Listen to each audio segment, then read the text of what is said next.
Rejeitamos o globalismo e abraçamos a doutrina do patriotismo, disse Donald Trump na ONU em 2018. O discurso do presidente americano foi um sinal. Quando o arquiteto da atual governação global diz que o sistema não está funcionando, isso significa que a mudança está perto. As últimas 4 décadas foram marcadas pelos princípios da democracia liberal, que sustentaram o funcionamento do sistema econômico global. A revolução tecnológica permitiu um aumento sem precedentes na mobilidade, não só do capital e do trabalho, mas também das finanças, que se tornaram parte integrante desse sistema. Assim, a globalização evoluiu até uma hiperglobalização, que muitos a identificam com a crise de 2008, a estagnação econômica no Ocidente, as crescentes desigualdades sociais e a desconfiança na democracia. Confrontado com novos desafios geopolíticos, o mundo procura um novo modelo econômico que preserve os benefícios da globalização e, ao mesmo tempo, elimine efeitos sociais negativos. Além disso, para ter legitimidade, o novo sistema tem de refletir a nova ordem geopolítica multilateral. Em suma, o modelo liberal está ameaçado e o seu futuro será moldado pelas rivalidades entre as superpotências. Observemos mais de perto a complexidade da economia global e a sua evolução. Bem-vindo ao dossiê dos anos 20.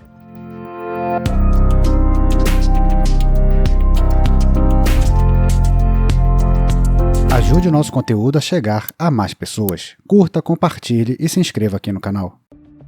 De acordo com a enciclopédia mais popular do mundo, a globalização é o conjunto de processos que conduzem à crescente interdependência dos países, das suas economias e sociedades. Mas isso não é um fenômeno das últimas décadas. A globalização tem aumentado rapidamente há pelo menos 200 anos. O FMI propõe uma divisão em que a era da industrialização na segunda metade do século XIX levou à primeira onda de globalização, que durou até a Primeira Guerra Mundial. Foi neste período que ocorreu a chamada Corrida pela África, que culminou com a Conferência de Berlim e a divisão do continente pelas potências europeias. A industrialização em massa e a revolução nos transportes são vistos como os principais fatores para o surgimento de sistemas coloniais complexos, divididos entre centro e periferia.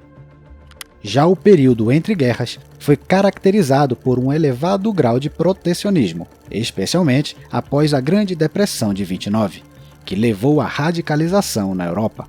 Mas a maior revolução veio depois da Segunda Guerra Mundial, quando os Estados Unidos se tornaram o principal arquiteto da ordem mundial. O autor Gary Gerstle divide os últimos 80 anos entre a era do New Deal, baseada na Conferência de Bretton Woods, e o período do neoliberalismo, que ganhou popularidade no final da década de 70. O pós-guerra foi caracterizado por grande intervencionismo estatal na economia e restrições aos fluxos de capitais. O principal economista desta época é o britânico John Maynard Keynes. Foi um período de indexação do dólar em relação ao ouro, tornando a moeda a reserva global de fato. Mas este modelo monetário não resistiu às necessidades de gastança dos governos e acabou sob pressão política. Em resposta à deterioração da opinião pública, a administração Nixon abandonou o padrão ouro e mudou para a moeda fiat, que é emitida por bancos centrais sem qualquer lastro. A década de 70, marcada pela estagflação e por crises energéticas, forçou uma mudança de paradigma na política monetária e destruiu a fé na economia keynesiana. A onda de descolonização foi outro impulso que forçou uma mudança no sistema. Os neoliberais queriam encontrar uma forma de suprimir sentimentos nacionalistas potencialmente perigosos, através de um sistema de governação global. Os economistas mais famosos desta época foram Ludwig von Mises, da escola austríaca, e Milton Friedman, da escola de Chicago, bem como representantes da Escola de Genebra, envolvidos na criação da Organização Mundial do Comércio, OMC. Friedman e outros monetaristas defendem um papel limitado do Estado na economia e um controle da oferta monetária, popularmente conhecido como impressão de dinheiro. Eles se opunham aos sindicatos, que acreditavam interferir no processo de mercado e aumentar o desemprego. Eles viam o modelo do Estado assistencialista como a principal razão para os déficits de orçamento e o desaparecimento do empreendedorismo. No entanto, a difusão e implementação dessas ideias exigiam líderes políticos obstinados, como Ronald Reagan e Margaret Thatcher. Já o novo modelo de governação global teria instituições supranacionais como o FMI e o Banco Mundial. O momento culminante identificado como o triunfo absoluto da democracia liberal foi o colapso da União Soviética e o monopólio ideológico. Assim, a década de 90 foi marcada por desregulamentação das economias, com o chamado Consenso de Washington. O principal argumento era que um papel limitado do Estado e a desregulamentação dos mercados permitiriam uma alocação mais eficiente da riqueza, contribuindo assim para uma redução da desigualdade. A ideia da economia trickle-down tornou-se popular na época. Nos Estados Unidos, tanto republicanos quanto democratas criam na validade destas teorias.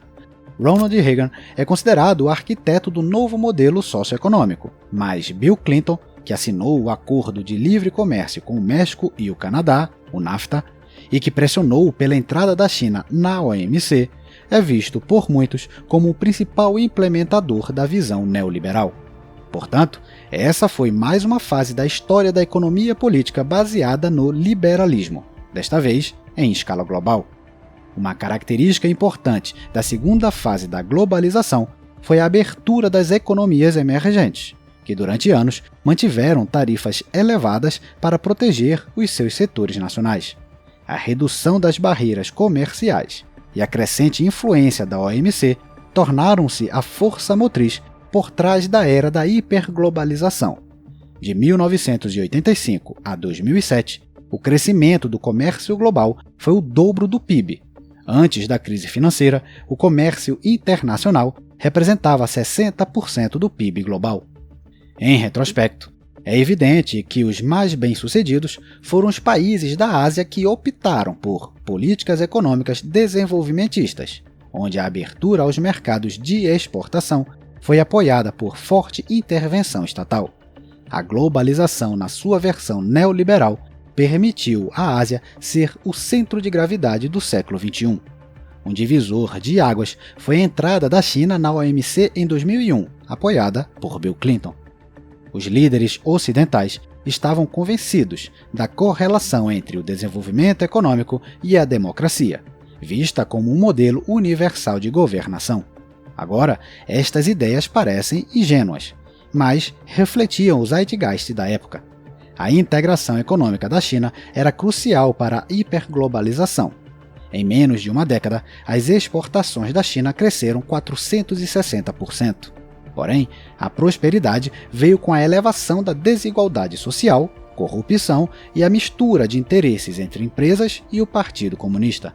A competitividade das exportações chinesas foi ajudada pela desvalorização do yuan e pelas restrições às saídas de capitais. Danny Roderick contrasta isto com a política industrial tradicional de fornecer apoio direto sob forma de subsídios ou incentivos fiscais. O autor argumenta que a China adaptou as regras da globalização às suas próprias necessidades. Martin Wolf descreve o modelo chinês como capitalismo comunista. Vamos mais fundo na toca do coelho. O período da expansão chinesa coincidiu com o que então chefe do Fed, Ben Bernanke, chamou de excesso de poupança global. O resultado foi um influxo de capital chinês nos Estados Unidos, o que explica o desequilíbrio de pagamentos entre as duas superpotências até hoje. Como resultado da instabilidade nos mercados financeiros globais e da procura de segurança, o dólar manteve-se como reserva, apesar do abandono do padrão ouro. Os países em desenvolvimento e os exportadores de matérias-primas começaram a comprar muitos títulos dos Estados Unidos, contribuindo ao longo do tempo para o déficit da balança corrente americano. Isto levou a uma valorização do dólar americano e a um declínio nas exportações, o que enfraqueceu a já pouco competitiva indústria norte-americana. Além disso, o influxo de capital financeiro asiático e europeu aumentou a procura no mercado imobiliário, impulsionado pelo crescimento do setor financeiro americano. Observe esses dados. Antes da crise de 2007, investimentos financeiros representavam 10% do PIB global. No mesmo ano, o volume diário de transações cambiais foi de 3,2 trilhões de dólares, 100 vezes mais que o comércio, que movimentou 38 bilhões. Dessa forma, a primeira década do século XXI assistiu ao pico e ao declínio da hiperglobalização, cuja principal característica eram os fluxos financeiros transfronteiriços numa escala sem precedentes.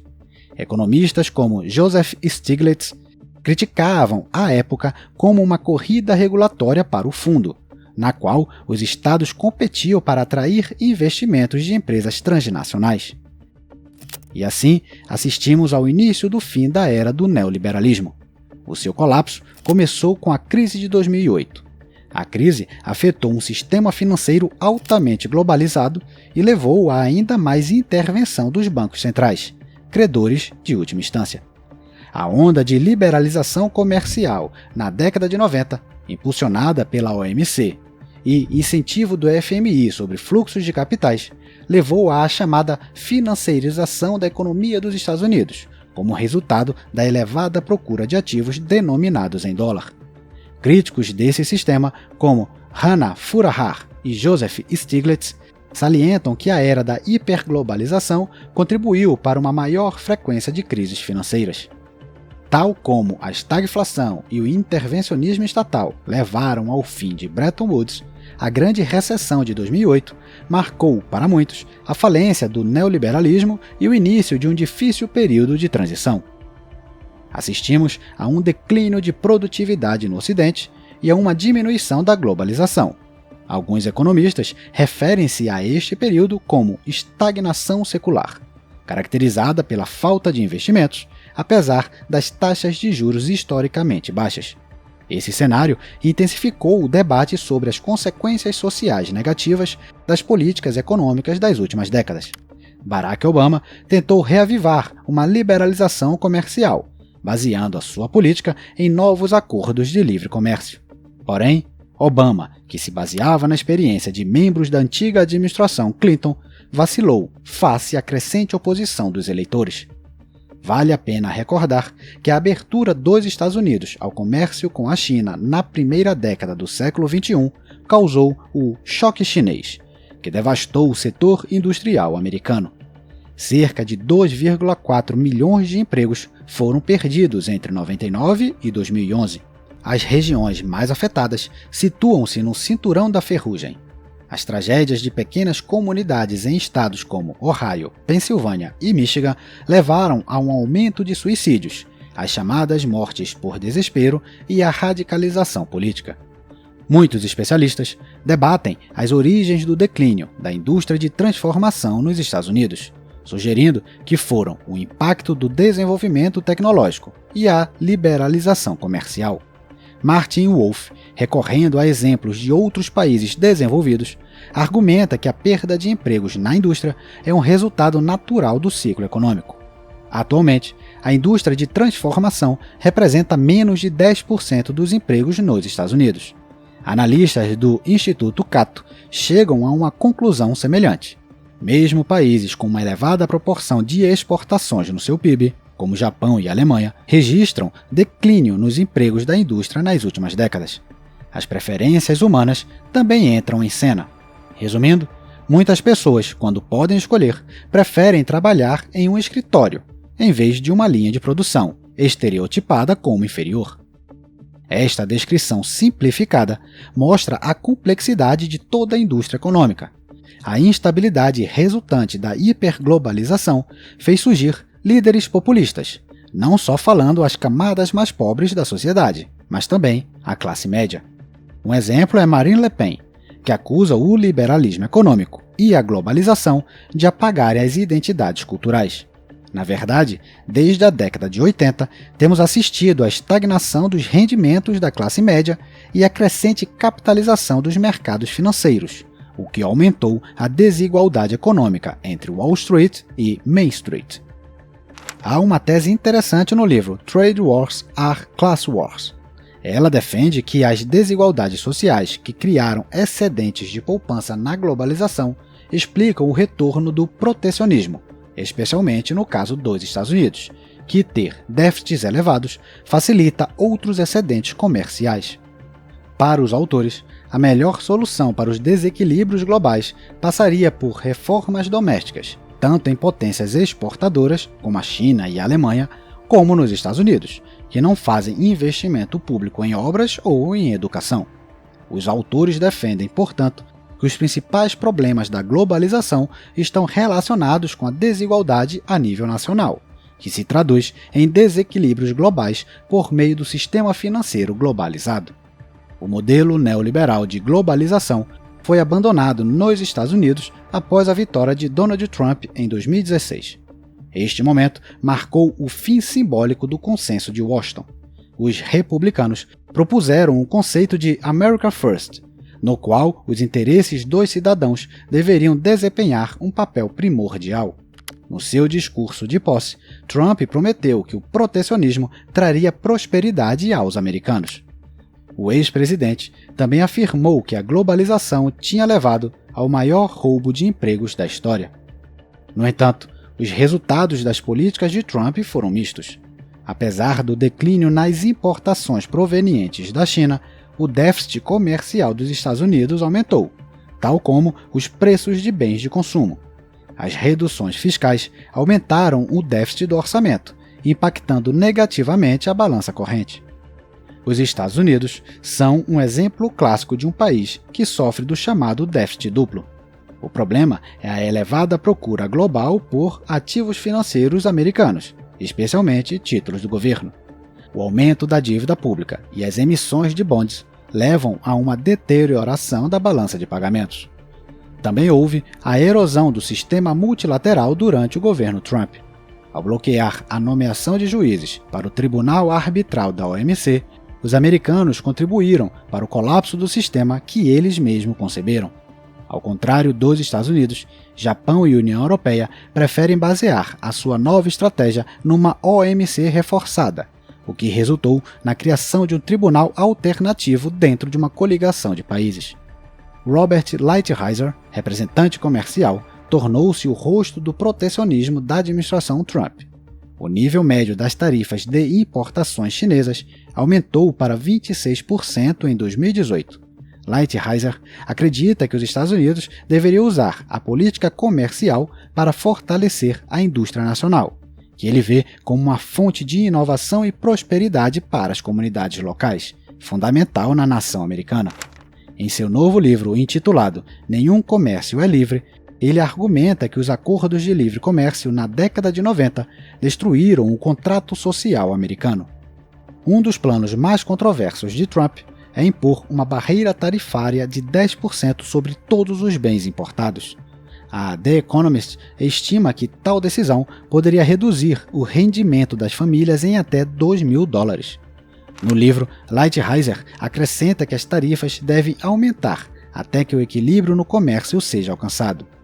Em resumo, é o protecionismo total, puro mercantilismo, que contribuiu para a queda de potências por centenas de anos, sendo o exemplo mais famoso a Espanha do século XVI. O último prego no caixão do neoliberalismo foi a Covid-19, que levou ao colapso das cadeias globais de abastecimento e aumentou a vontade pública para políticas estatais intervencionistas. A pandemia mostrou que a aldeia global tinha os seus limites e que o nacionalismo econômico poderia ser justificado em tempos de elevado risco geopolítico. A evolução do sistema descrito até aqui está conduzindo a um novo consenso no Ocidente, baseado na crença de que décadas de liberalização do comércio, coordenada por instituições multilaterais como o FMI, a OMC e o Banco Mundial, criaram um modelo que poderá ser fonte de incerteza e risco num cenário geopolítico em mudança. É por isso que conceitos como o desacoplamento e a redução de risco começaram a aparecer no debate público. Vamos explicá-los brevemente. O desacoplamento consiste num processo de desconexão entre setores considerados estratégicos para a segurança nacional e sistemas estatais adversários, por exemplo, a China. As medidas que se enquadram no conceito de desacoplamento podem incluir restrições à exportação ou ao investimento, bem como sanções financeiras.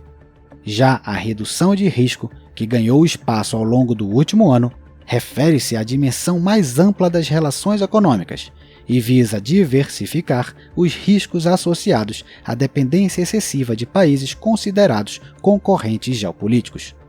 O conceito de redução de riscos surgiu com o discurso de Ursula von der Leyen em março de 2023. Nos meses seguintes, foi adotado por outros líderes do G7. O processo caracteriza-se pelo encurtamento das cadeias de abastecimento, pela transferência da produção para outros países, pelo apoio aos setores nacionais e pelo friendshoring, ou seja, transferir a produção para países amigos. Em todos os casos, além de implementarem as suas ideias, os políticos enviam sinais ao setor privado sobre a necessidade de mudança. Vale a pena notar que a redução de riscos, resultado da interdependência resultante de décadas de globalização, contrasta com as restrições às exportações que caracterizaram o período da Guerra Fria.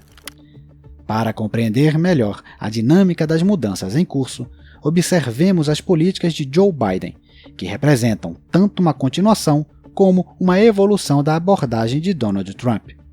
O slogan da estratégia de Biden é política externa para a classe média. Isso visa melhorar os padrões de vida dos americanos, ligando a política econômica à política externa. As principais diferenças em relação ao America First são o desejo de envolver os aliados numa estratégia comum e de apoiar a economia interna através de uma política industrial ambiciosa. Na prática, Biden quer atingir uma série de objetivos, como melhorar a qualidade dos empregos, a transição energética, manter o domínio tecnológico e enfraquecer a China, investir em infraestruturas e sustentar o crescimento. Objetivos ambiciosos, mas alguns especialistas questionam a viabilidade da estratégia, pois ela enfrenta um trilema: competir com a China, apoiar os trabalhadores americanos e manter a credibilidade junto aos aliados. Uma coisa é certa: espera-se que o foco na indústria e na tecnologia nacionais traga benefícios políticos. Em uma pesquisa, 83% dos americanos concordaram que o país precisa de um setor industrial mais forte. A maior conquista de Biden foi a assinatura da Lei de Redução da Inflação, que injetará 370 bilhões de dólares em subsídios e créditos fiscais para a transição energética ao longo de 10 anos. Apesar do nome, essa medida vai causar aumento de preços, já que infla a massa monetária e inibe as importações. Com novos investimentos em energias renováveis, o governo espera reduzir as emissões de CO2 em 40% até 2032. Os benefícios fiscais deverão aumentar o investimento privado em tecnologias verdes para 3,5 trilhões de dólares nos próximos 10 anos. Para além do aspecto climático, Biden quer criar empregos para operários em swing states, como Michigan, Wisconsin e Ohio, estados que mais sofreram na era da globalização. Curiosamente, o Financial Times estima que 80% dos projetos apoiados por essa lei serão construídos em estados republicanos. Apesar disso, Trump já anunciou o fim do investimento em energias renováveis em favor de combustíveis fósseis. Outro plano de Washington, que recebeu apoio bipartidário, é a dissociação seletiva, focada em setores considerados estratégicos. Haverá grande intervenção do governo, uma vez que a iniciativa privada desempenha um papel importante em 17 dos 19 setores visados. O conselheiro de Segurança Nacional Jake Sullivan, num discurso na Brookings Institution em abril de 2023, indicou que o objetivo é manter a superioridade tecnológica, mas não romper os laços comerciais com a China. A The Economist descreve estas medidas como parte da doutrina Sullivan, que marca o fim da era do neoliberalismo. As restrições das exportações de semicondutores e do acesso aos cientistas dos Estados Unidos afetarão vários setores estratégicos da China, como a inteligência artificial e a tecnologia verde. Essas novas regras foram coordenadas com os Países Baixos e o Japão e dificultou o acesso do mercado chinês a tecnologias críticas. Uma série de proibições a investimentos americanos na indústria tecnológica da China também foi anunciada em agosto passado. Biden não quer que os desenvolvimentos nestas áreas ajudem os chineses a reforçar as suas capacidades militares. A fusão civil-militar que caracteriza a indústria chinesa é frequentemente citado neste contexto. Os chineses interpretaram estas restrições como uma declaração de guerra tecnológica. Até agora, porém, a resposta tem sido moderada e inclui restrições à exportação de certos minerais utilizados na tecnologia militar, como o galho e o germânio, e sanções contra fabricantes de semicondutores dos Estados Unidos. Note-se que o mercado de chips ronda os 570 bilhões de dólares e a demanda global deverá duplicar até o final da década. Uma série de incentivos fiscais facilitam a expansão constante de um setor centrado em gigantes de tecnologia, como a ASML, TSMC e Nvidia. A complexa cadeia de abastecimento que está ancorada há décadas na Ásia Oriental deixará a China nos próximos anos. Por outro lado, o desejo de reforçar os laços com os aliados reflete-se no já mencionado conceito de friendshoring, introduzido pela secretária do Tesouro dos Estados Unidos, Janet Yellen. Até a lei da redução da inflação, embora criticado na Europa, permite a cooperação com países selecionados, por exemplo, na área de minerais críticos. Biden teve sucesso no estabelecimento de uma cooperação trilateral com a Coreia e o Japão, países que são cruciais para o sucesso da redução de riscos. Ao mesmo tempo, apesar da retórica sobre a importância das alianças, especialistas criticam a excessiva militarização da política de Washington no Indo-Pacífico. O principal projeto econômico de Biden na região é o Quadro Econômico do Indo-Pacífico para a Prosperidade, focado em questões comerciais não tarifárias, como a proteção da cadeia de abastecimento, a regulamentação ambiental e o desenvolvimento de novos padrões tecnológicos. No entanto, não houve entusiasmo dos parceiros asiáticos, que esperavam acordos de livre comércio. Por isso, outras iniciativas baseadas na liberalização do comércio, como a Parceria Econômica Global Abrangente e o Acordo Abrangente e Progressivo para a Parceria Transpacífico, promovido pelo Japão, estão ganhando popularidade.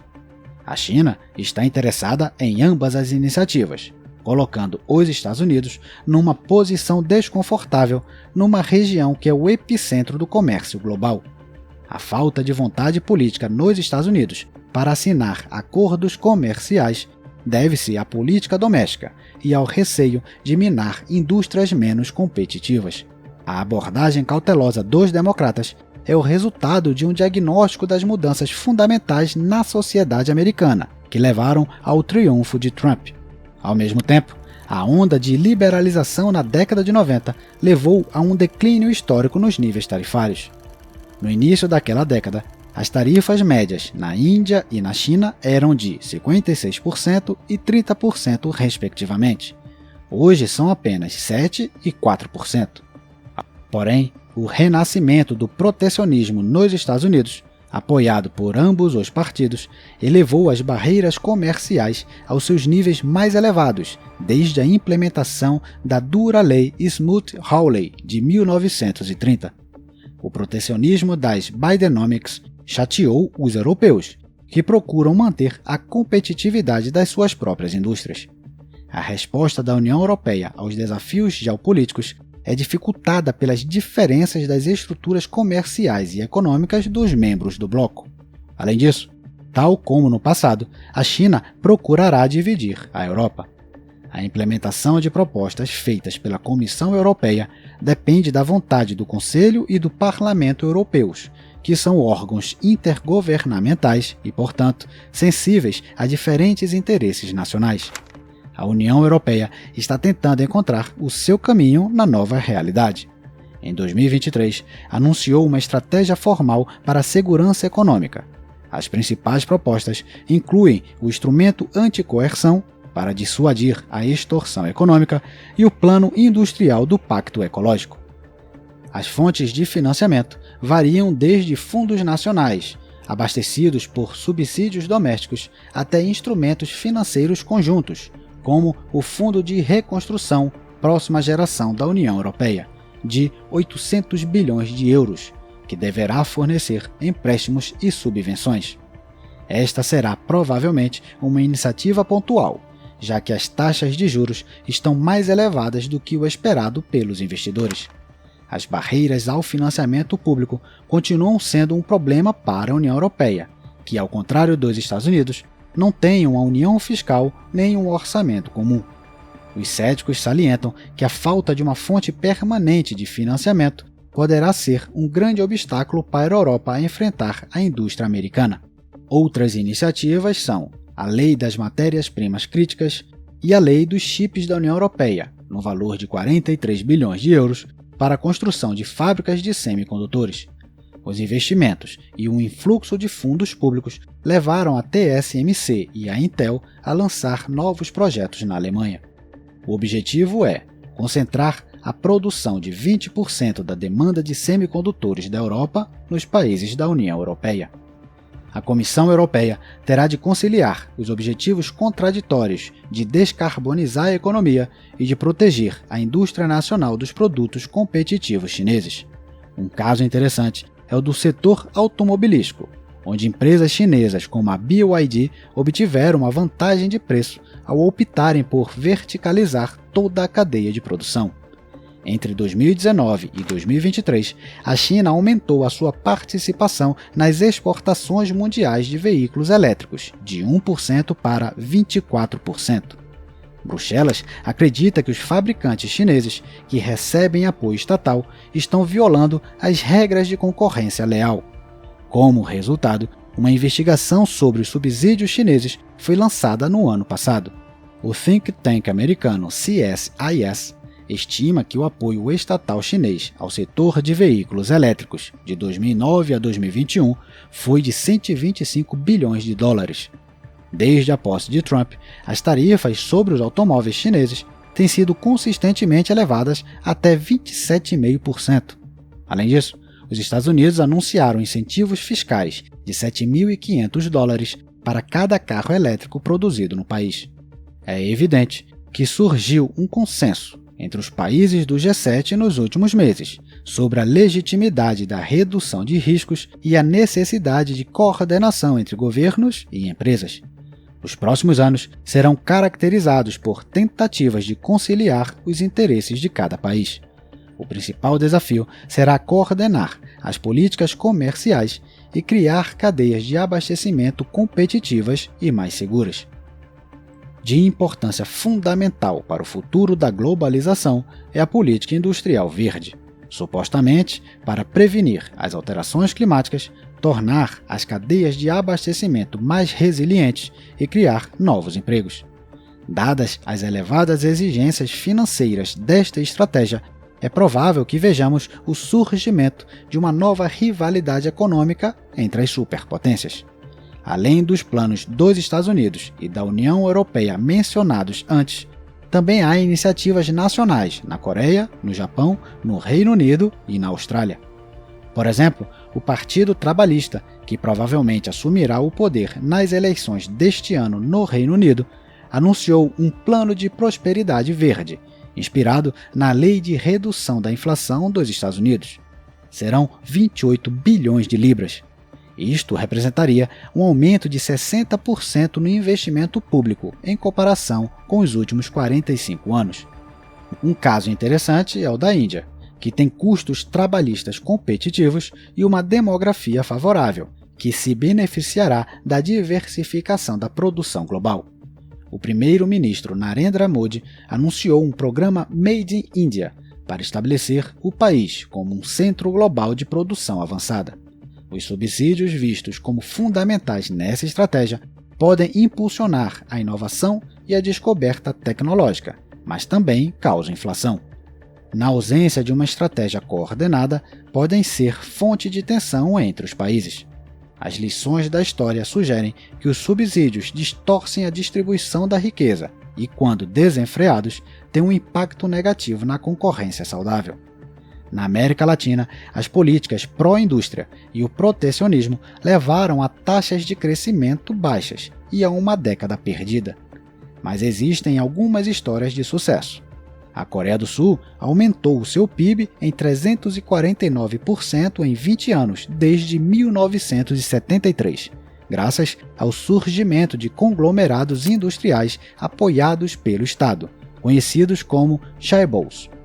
Isto leva-nos a concluir que nos próximos anos, à medida que os países maiores se tornem mais competitivos, os países em desenvolvimento procurarão outros métodos, como a desvalorização da sua moeda ou uma integração com uma superpotência econômica. Note que as ações dos países ocidentais são, em grande parte, uma resposta à política industrial chinesa, que entrou numa nova fase com o plano Made in China 2025. O Ocidente concluiu que os chineses, ao restringir o acesso ao seu próprio mercado e ao apoiar suas empresas, estão obtendo uma vantagem injusta e distorcendo as regras do livre comércio. O Partido Comunista frequentemente refere-se à necessidade de alcançar a autossuficiência, encorajar a inovação e afastar-se da obsessão pelo crescimento a qualquer custo. Alguns afirmam que Pequim foi a pioneira na redução de riscos. Os principais sucessos chineses são os carros elétricos, as energias renováveis e a eletrônica. Os americanos, por outro lado, estão tentando responder, intervindo na fabricação de semicondutores. É uma tentativa de diversificar a produção dos chips mais avançados, 92% dos quais estavam concentrados em Taiwan até a pandemia. Biden assinou a lei CHIPS, que inclui mais de 50 bilhões de dólares em financiamentos. No total, os principais países industrializados já anunciaram 400 bilhões de dólares em programas de apoio ao setor de semicondutores durante a próxima década. Além de Estados Unidos e Europa, há planos ambiciosos na Coreia do Sul e no Japão, que baseiam suas estratégias numa parceria com os Estados Unidos. Por outro lado, a China, que gasta mais importando semicondutores do que petróleo, pretende reduzir as suas importações de chips de 85% para 30%, como parte do Made in China 2025. As energias renováveis são uma outra estratégia que recebe apoio estatal significativo. Desde 2020, foram reservados 1,3 trilhão de dólares de investimento público verde. É interessante observar os casos de países em desenvolvimento, como a Indonésia e o Chile, que possuem grandes reservas de níquel, lítio e cobre, matérias-primas essenciais para a transição energética. Através de políticas protecionistas e da concentração de toda a cadeia de valor a nível nacional, os governos pretendem que os recursos naturais desenvolvam toda a economia. Contudo, a mudança global de aproximar as cadeias produtivas concentrarão as tecnologias verdes nos países industrializados, enfraquecendo os países em desenvolvimento. Deve-se notar que a China está em melhor posição para dominar os setores de energia verde.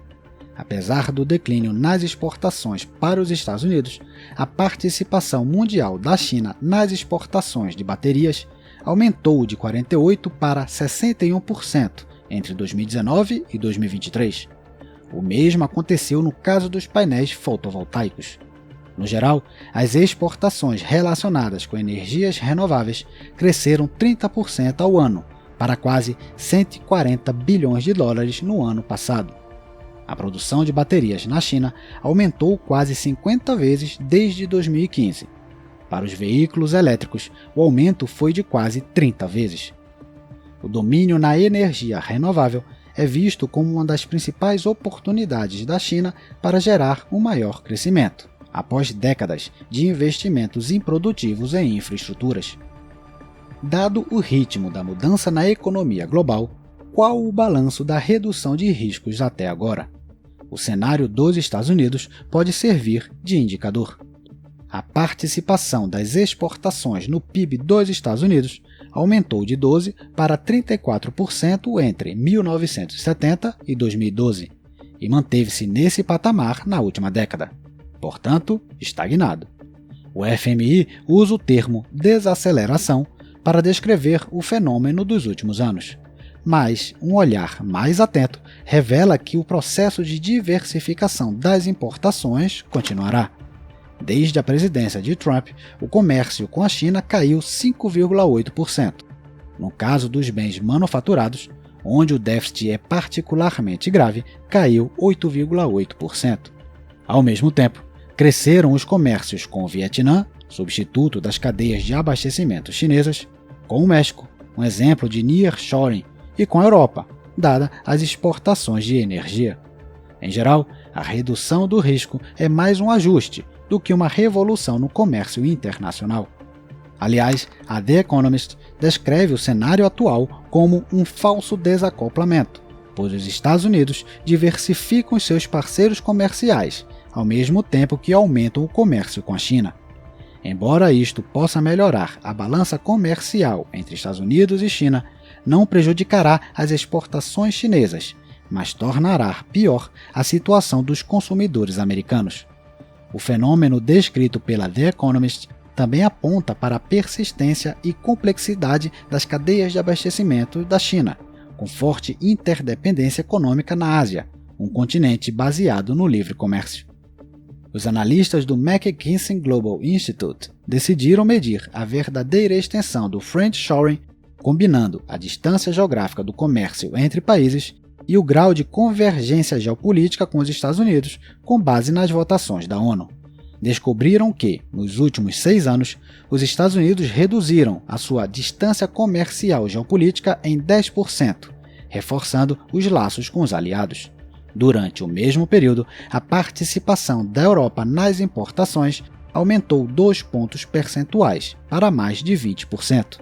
Em 2022, a União Europeia registrou um déficit comercial de 400 bilhões de euros com a China, e o nível de investimento europeu na China caiu quase 50% em comparação com o período pré-pandemia. Por outro lado, Pequim aumentou o seu comércio com os países em desenvolvimento. As quedas no comércio com os Estados Unidos e a Coreia do Sul foram compensadas com o Oriente Médio e os países da ASEAN.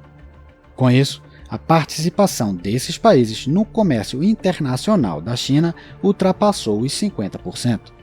O relatório também mostra que a maior parte do comércio entre concorrentes geopolíticos são produtos concentrados, ou seja, produtos que são difíceis de obter de outros países. Para o futuro, os autores traçam 2 visões diferentes: fragmentação e diversificação. Em ambos os cenários, as rotas comerciais entre as principais regiões econômicas do mundo mudam. No caso da fragmentação, a China poderá perder até 6% do seu PIB ao reduzir as exportações e a distância geopolítica do comércio. Já a diversificação aumentaria o mix de exportações e uma potencial perda de competitividade em setores estratégicos.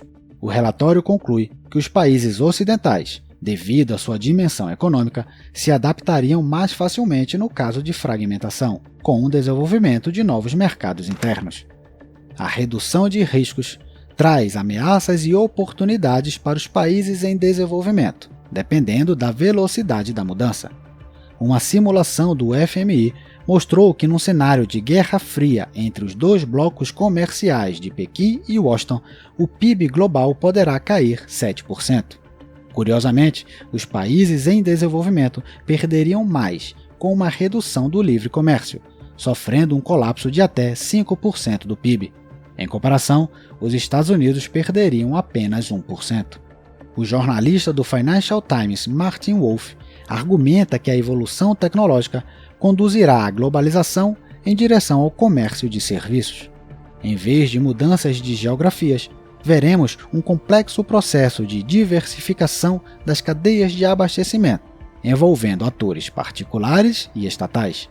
Num artigo para Foreign Affairs, Henry Farrell e Abraham Newman defendem uma abordagem coordenada. Eles citam o exemplo do Japão, que criou várias instituições tecnocráticas. Argumentam que isto permite uma resposta mais rápida às necessidades econômicas pela coordenação dos vários entes privados e públicos. Outra tendência que se tornou popular recentemente é a estratégia China mais um, na qual as empresas procuram diversificar a sua produção na região em torno da China.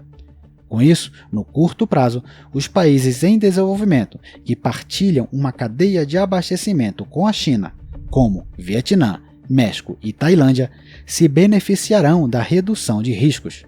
A Samsung, por exemplo, cortou 70% dos empregos na China desde 2013 e transferiu quase toda a sua produção de smartphones para Vietnã e Índia. A Apple deve pensar em seguir uma estratégia semelhante. Hoje, cerca de 90% dos iPhones são produzidos na China, e aquele mercado responde por 20% do faturamento da empresa americana. Além do crescimento das exportações dos países da ASEAN, registrou-se um aumento significativo do investimento estrangeiro nos últimos anos. Mais uma vez, o Vietnã desponta, com o investimento estrangeiro atingindo 23 bilhões de dólares em 2022. Em comparação, o nível de investimento Greenfield dos Estados Unidos na China caiu 70% nos últimos 2 anos. Durante o mesmo período, os investimentos na ASEAN dobraram. Outro exemplo interessante é o México, que está registrando um aumento simultâneo de investimentos chineses e americanos. É um destino importante para os fabricantes chineses de automóveis elétricos que buscam o mercado americano. O quadro geral mostra a estrutura intricada do mundo contemporâneo. Estamos nos movendo numa teia tão complexa que é quase impossível prever os efeitos de longo prazo de qualquer política. O número de cenários possíveis tende ao infinito. No final, a questão principal é como a rivalidade geopolítica entre as superpotências irá afetar a evolução do modelo econômico neoliberal em vigor há 40 anos. A partir de agora, a lógica da segurança nacional provavelmente determinará a trajetória das políticas comerciais. O sistema está sofrendo uma transformação que poderá ser rapidamente acelerada por mudanças geopolíticas inesperadas ou por eventos de cisne negro, como novas pandemias. No entanto, a era do crescimento a qualquer custo parece ser coisa do passado. As prioridades climáticas e de segurança dominarão as estratégias econômicas dos países. Finalmente, lembremos de Norman Angell, que no seu livro The Great Illusion, pouco antes da Primeira Guerra Mundial, afirmou que o conflito entre países era impensável no mundo globalizado. Como sabemos, a interdependência econômica não salvou o mundo da Grande Guerra, devido às ambições autárquicas dos Estados. A lição para os líderes de hoje é clara: a paz nunca está garantida. O alerta de Ludwig von Mises de que a paz do mundo depende do uso livre dos recursos sem interferência política é mais relevante do que nunca.